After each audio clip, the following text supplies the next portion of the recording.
All right, hello there. So welcome to the video called How to Connect with Your Partner When You Are Trying to Conceive and Losing Hope. So a couple of things here. First of all, know that it is okay to lose hope. It is okay if you feel upset and sad.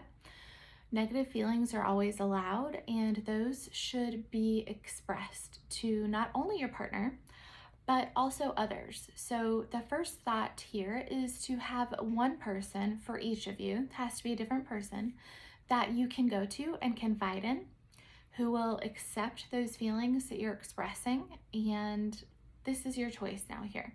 Either you can tell that person ahead of time, I want you to listen and support me, or you can tell them, I want you to be that encouraging person for me. And sometimes you can just say, you know what, in those moments when I'm speaking to you about what's going on, I will tell you what I want. I will tell you if I want support. I will tell you if I just want an ear to be listened to and a shoulder to cry on, or I'll tell you when I need you to pick me up.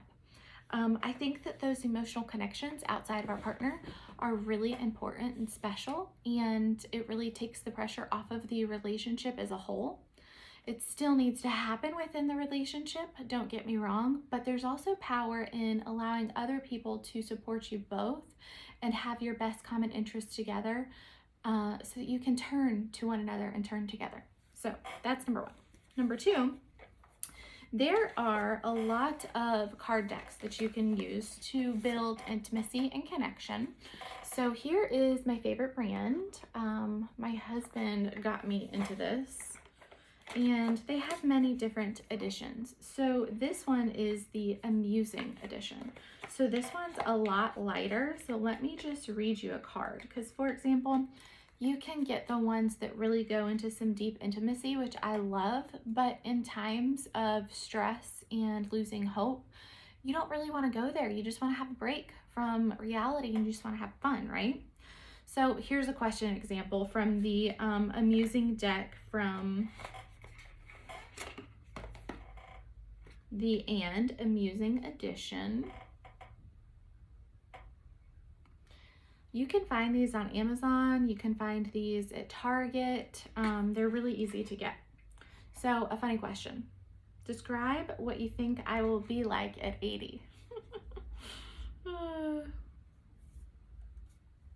then there's some other fun, more lighthearted questions like, when am I your hero? Do your best impression of my laugh. So these are a fun, easy way to get some good questions in with one another. And that one's the less serious deck.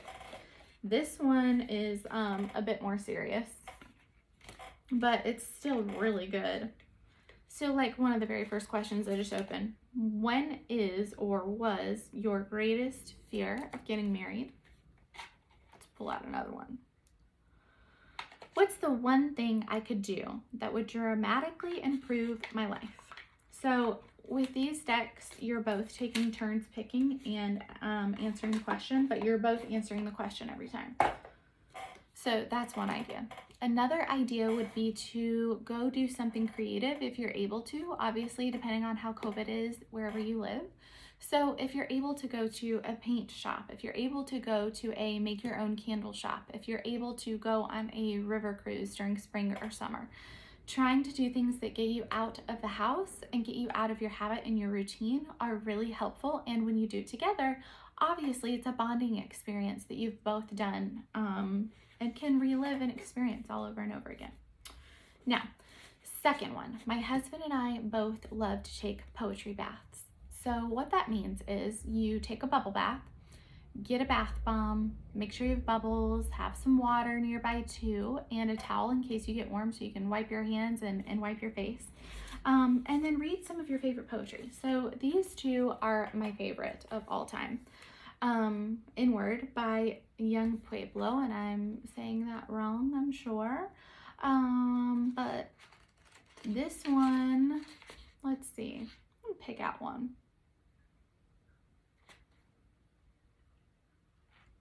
This one is a good one. Who I am is always changing, not because I'm being fake, but because I'm always open to growth and transformation. So we just sit there and read each other poetry, and it's beautiful. Also, I would suggest some dark chocolate or milk chocolate if you prefer that. That works too. Here's another one. When chaos is all around you, the wisest choice is to create peace within you. Your peace shines outward and supports the creation of a new harmony. So good. Okay, and then my other favorite, Love Her Wild by Atticus poems. Oh, so good. All right, let's see. She was that wild thing I loved, my dark between the stars. Oh, and then obviously the pictures, also love.